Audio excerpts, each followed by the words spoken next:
Hi everyone. ఈరోజు నేను అమ్మవారికి ఇయర్ రింగ్స్ తయారు చేశాను. అవి ఎలా తయారు చేశాను ఏంటి అనేది ఈరోజు వీడియోలో చూద్దాము. ఫస్ట్ నేను ఒక రూపాయి కాయిన్ తీసుకున్నాను.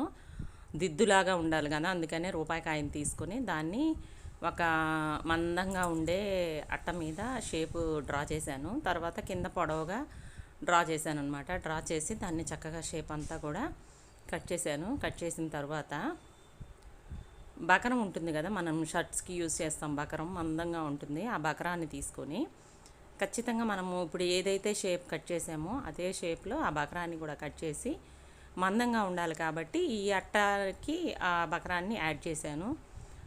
నేను ఇప్పుడు ఏంటంటే డైరెక్ట్గా ఇయర్ రింగ్స్ మైనం పెట్టి అమ్మవారి ఫేస్కి అంటిద్దాం అనుకున్నా. సో కొంచెం మందంగా ఉండాలి కాబట్టి అలా 2 లేయర్స్ ఉంటే కొంచెం మందంగా ఉంటుందని అలా అంటించాను అనమాట.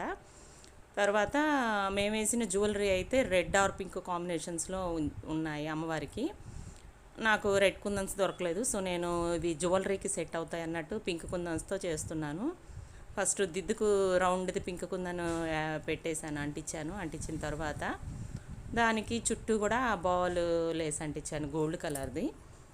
ఈ మధ్య మనము కొంచెం ఎక్కువగా క్లిప్ స్టోన్స్ అని ఎక్కువగా వర్క్లో ఉపయోగిస్తున్నారు. మగ్గం వర్క్స్లో వాటిల్లో కూడా ఎక్కువగా యూస్ చేస్తున్నారు అనమాట క్లిప్ స్టోన్స్ అని. అయితే ఆ క్లిప్ స్టోన్స్ కూడా చాలా బాగుంటాయండి, చక్కగా షైనీగా బాగా మెరుస్తూ ఉంటాయి. చుట్టూ కూడా అదిగోండి అవి చుట్టూ అలా ఇస్తాడనమాట. చుట్టూ గోల్డ్ కలర్ ఇచ్చేసి మధ్యలో కుందన్ ఉంటుంది, కొంచెం బాగుంటాయి అన్నమాట. సో నేను అందుకని ఇంకా క్లిప్ స్టోన్స్ని అంటించేశాను. అప్పుడు చెవి దిద్దంతా కూడా రెడీ అయిపోయింది. అమ్మవారి ఫేస్కి ఇయర్ రింగ్స్ లాగా కూడా ఇచ్చారు, కానీ అంత పర్టికులర్గా కనిపించట్లేదు. ఈ జ్యువెలరీ అంతా పెట్టేసరికి ఇయర్ రింగ్స్ లేకపోయేసరికి ఏదో బోసిగా ఉందన్నమాట అమ్మవారి ఫేసు. నేనైతే ఈ కాంబినేషన్లో అయితే బాగుంటుంది అన్నట్టుగా నేను ఇట్లా తయారు చేశాను. అదిగోండి పైన దిద్దు అంతా కూడా రెడీ అయిపోయింది. తర్వాత ఇంకా కింద పొడవ కుందని అంటించాను. అంటించిన తర్వాత ఆ షేప్కి సరిపోయేటట్టుగా నేను ఫస్టే బాల్ లేసు, స్టోన్ లేసు అన్నీ కూడా నేను కట్ చేసి పక్కన పెట్టాను. అదిగోండి ఫస్ట్ బాల్ లేస్ అంటించేసాను. తర్వాత ఇంకా స్టోన్ చైన్ అంటించాను. ఆ స్టోన్ చైన్ కూడా నేను ఫస్టే కట్ చేశానండి. అదిగోండి చక్కగా స్టోన్ చైన్ కూడా అంటించాను. తర్వాత నాకు అది ఇంకా వైట్గా షైనీగా మెరవట్లేదు అనిపించింది.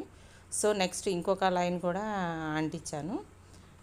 నేను ఆ కింద ఇంకొక లేయర్ లాగా ఒక పేపర్ని అంటించా కదా, అది ఎందుకు అంటించానంటే ఈ మనం వేసేది కరెక్ట్గా ఎడ్జ్కి సరిపోతుంది అనమాట కుందన్స్ అంటిస్తే. సో బయటికి వస్తాయి కదా, అందుకని ఫస్ట్ ఆ కింద అట్ట ఇంకొక అట్ట ముక్కని దానికి అంటించేసాను ఎక్కువగా కట్ చేసి.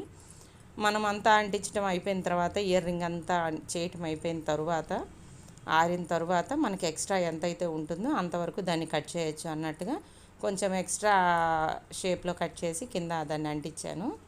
అదిగోండి 2 లైన్స్ అయిపోయింది చైన్ లేస్. తర్వాత ఇంకా ఈ క్లిప్ స్టోన్స్ అంటించాలి.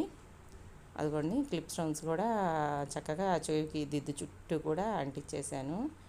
చాలా బాగుందండి.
చూడండి ఫైనల్గా ఇయర్ రింగ్స్ అయితే రెడీ అయిపోయినాయి. చూడండి ఆరిపోయిన తర్వాత చాలా అందంగా ఉన్నాయండి, అసలు చాలా బాగున్నాయి.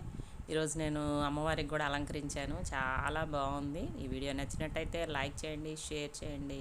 Thank you for watching.